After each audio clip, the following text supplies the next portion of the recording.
Hello my YouTube family, this is doctor Fatima Siddiqui. तो आज का मेरा टॉपिक है कि हमारी जो खून की नालियां होती हैं, आर्टरीज होती हैं, तो उनमें जाके क्लॉटिंग हो जाती है और उनमें कैल्सिफिकेशन भी हो जाता है। और इसी वजह से पहले वहाँ कैल्सिफिकेशन होता है और उसके बाद वहाँ पर कोलेस्ट्रॉल आकर जमने लगता है और क्लॉटिंग हो जाती है, जिसकी वजह से हार्ट अटैक आ सकता है।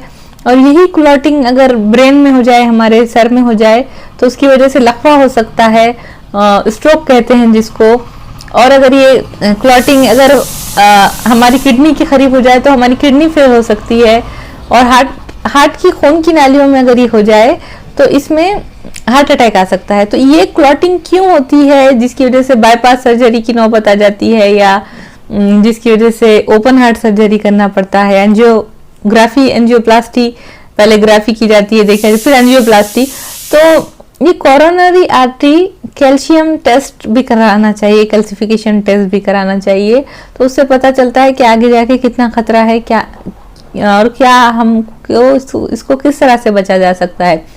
तो सबसे पहले तो जो हमारी खून की नालियां होती हैं उसमें एंडोथेलियल सेल्स पाए जाते हैं, और उस एंडोथेलियल सेल में जब डैमेज शुरू होता है, जब नुकसान शुरू होता है, जब हम ज्यादा मीठा खाते हैं, तो जब भी हम कोई शुगर ज्यादा खाते हैं, मिठाइयाँ ज्यादा खाते हैं, रिफाइंड फ्लोर यानी मैदा ज्यादा खाते हैं, या फिर सॉफ्ट ड्रिंक जैसे कि पेप्सी, कोका कोला पीते हैं, उसमें बहुत ज्यादा शुगर होती है, मैदे से बनी हुई चीजें जैसे समोसा, कचौरी, तली हुई चीजें ज्यादा खाते हैं, तो ये हमारे अंदर कोलेस्ट्रॉल भी बढ़ने लगता है। तो उसकी वजह से जो है, और एक चीज ये है कि हम जब इंसुलिन रेजिस्टेंस पैदा होती है, तो जो हमारे एंडोथेलियल सेल्स के प्रोटीन्स होते हैं, तो वहां पर डैमेज शुरू हो जाता है। तो इससे बचने के लिए हमको इसको क्या चीजें खानी चाहिए और कौन सी चीजें नहीं खानी चाहिए, इसके बारे में ये वीडियो है। तो सबसे पहले तो आपको मिठाइयाँ बिल्कुल बंद कर देना चाहिए।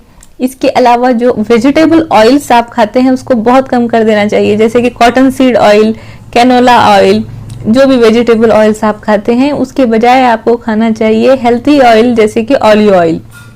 उसके अलावा फैटी फिश भी जो है हेल्थ के लिए अच्छी होती है, जिसमें ओमेगा 3 एसिड्स ज़्यादा होते हैं ऐसी चीज़ों में। और उसके बजाय आप अंडे खा सकते हैं। अंडे जो है ऑयल खाने से तो बेटर होते हैं, क्योंकि इसमें हेल्थी फैट होते हैं। और उसके अलावा जो है आपको वेजिटेबल्स बहुत खाना है, क्योंकि जब भी आप वेजिटेबल्स ज़्यादा खाएंगे और सलाद ज़्यादा खाएंगे, तो आपके अंदर जो है पोटेशियम ज़्यादा मिलेगा, जिसकी वजह से ब्लड प्रेशर कम होता है।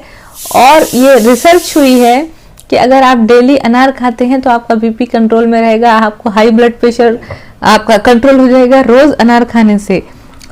इसके अलावा हरी पत्ते वाली सब्जियां जैसे कि पालक हैं, ग्रीन वेजिटेबल्स जिसे कहते हैं, हरी पत्तेदार सब्जियां बहुत अच्छी होती हैं हमारी आर्टरीज को साफ करने के लिए। और इसमें ये हमारे दिल को सेहतमंद रखती हैं। तो हमको बहुत ज़्यादा मात्रा में दिन भर में हमको 7 प्याले यानी 7 बॉल्स ऑफ 7 कटोरे हमको सलाद और वेजिटेबल्स खाना चाहिए। तो हम बहुत कम खाते हैं, तो जिसकी वजह से हमारी हेल्थ अच्छी नहीं रहती।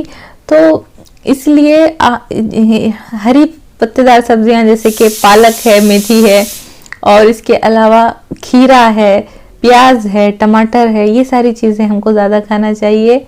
और साथ ही साथ नींबू रोज पिया करें, क्योंकि नींबू की वजह से भी हमारी आर्टरी साफ होती हैं।